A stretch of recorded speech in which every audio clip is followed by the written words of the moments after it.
আমি অন্তর্বর্তীকালীন সরকারের দৃষ্টি আকর্ষণ করে আবারও বলতে চাই, সরকারের এমন কোনো পদক্ষেপ নেওয়া উচিত হবে না যাতে রাষ্ট্র এবং রাজনীতিতে পলাতক স্বৈরাচারের দোসররা পুনর্বাসিত হওয়ার সুযোগ পায়। বর্তমানে সংস্কার এবং নির্বাচনকে দৃশ্যত যেভাবে মুখোমুখি করে ফেলা হয়েছে, এটি নিঃসন্দেহে রাজনৈতিক উদ্দেশ্যমূলক। যারা সংস্কার শেষ করার পর জাতীয় নির্বাচন অনুষ্ঠানের কথা বলছেন, তাদেরকে উদ্দেশ্য করে বলতে চাই, যেটি শেষ হয়ে যায় সেটি সংস্কার নয়, কারণ সংস্কার কখনো শেষ হয় না। সংস্কার একটি ধারাবাহিক প্রক্রিয়া। দেশের বর্তমান সংবিধান, যেটিকে ইচ্ছে মতন কাটাছেঁড়া করে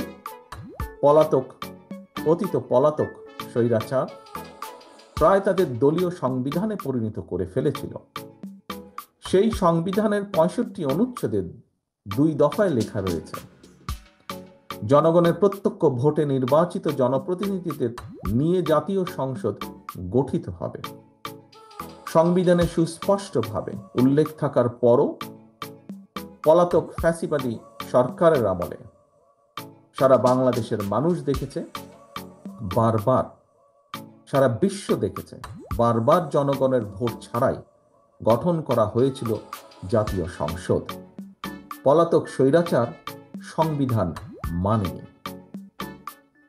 এ কারণেই বাংলাদেশ জাতীয়তাবাদী দল বিএনপি মনে করে, গণতান্ত্রিক রাজনীতিতে কেতাবি কিংবা পুঁথিগত সংস্কারের চেয়ে বেশি গুরুত্বপূর্ণ হচ্ছে গণতান্ত্রিক রাজনৈতিক অধিকার এবং আচরণের ব্যবহারিক প্রয়োগ।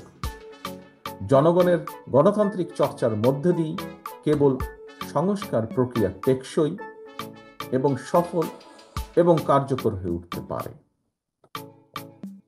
সম্মানিত অতিথিবৃন্দ, দেশের রাজনৈতিক অঙ্গনে গৌণ ইস্যুকে মুখ্য ইস্যু বানাতে গিয়ে নিজেদের অজান্তেই ফ্যাসিবাদী বিরোধী জাতীয় ঐক্যের মধ্যে সংশয় সন্দেহের জন্ম দেওয়া হয়েছে বা হচ্ছে। আমি অন্তর্বর্তীকালীন সরকারের দৃষ্টি আকর্ষণ করে আবারও বলতে চাই, সরকারের এমন কোনো পদক্ষেপ নেওয়া উচিত হবে না যাতে রাষ্ট্র এবং রাজনীতিতে পলাতক স্বৈরাচারের দোসররা পুনর্বাসিত হওয়ার সুযোগ পায়। পতিত স্বৈরাচারের দোসরদের হাতে এখনো রাষ্ট্র থেকে লুণ্ঠন করা, জনগণের পকেট থেকে লুণ্ঠন করা হাজারো হাজার কোটি টাকা রয়ে গিয়েছে।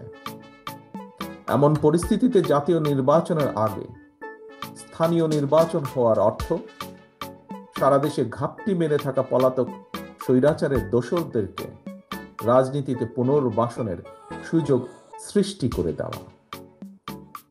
সম্মানিত অতিথিবৃন্দ, দীর্ঘ 1.5 দশকের মাফিয়া শাসনকালে তরুণ প্রজন্মের প্রায় 3.5 কোটি ভোটার সহ কেউ ভোট দিতে পারেননি। সুতরাং এইসব ভোটারদের রাজনৈতিক ক্ষমতায়ন নিশ্চিত করার জন্য সবার আগে প্রয়োজন জাতীয় নির্বাচন অনুষ্ঠান। নাগরিকগণ রাজনৈতিকভাবে ক্ষমতাশালী না হলে কোনো সংস্কারই কিন্তু টেকসই হবে না।